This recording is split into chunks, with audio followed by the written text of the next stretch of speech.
Денеска жителите на Сирково на мирен протест на патот, можем да кажем Прилеп, односно Градско.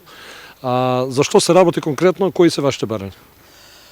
Конкретно се работи за тоа што ние на брзиот пат А1 Градско Прилеп, кој што минува на 200 метри до влезот на селото, останавме без приклучок на овој пат, иако на ова место беше предвидено да има клучка, која што истата клучка е префрлена во Крушевица, село со неколку жители.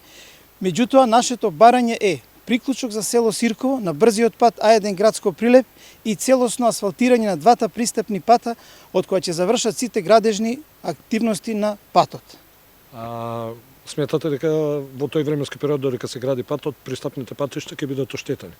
Да, веќе оштетите се видливи веќе, како веќе се движиме по патот, ние веќе и ги бележавме првите испукнатини на патот, посебно на овој пат сега кај што се наоѓаме, а на другиот пат веќе имаме и големи дупки, каде што е пропаднат асфалтот од користењето на механизацијата тешка. За колку метри станува збор, кога станува збор за асфалтирањето, нели? Колку метри би требало да се асфалтира? Па вака, значи тука 4 некои 10 километра, од 8 до 10 километра некој асфалт треба да се асфалтира.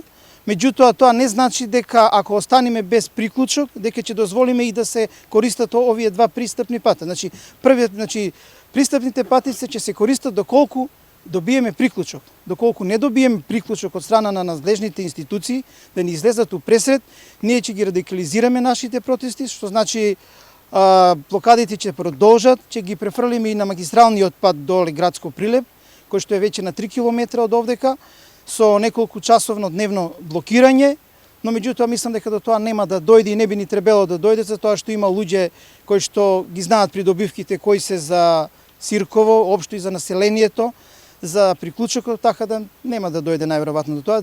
Веруваме дека ќе дојдеме до разбирање да имаме приклучок. Веќе во среда имаме договорено состанок со министерот за транспорт и врски, господинот Бочварски, па ќе видиме што ќе испадне од тој разговор, а меѓувремено блокадите ќе продолжат до среда. Бензинска пумпа ДМД Оил.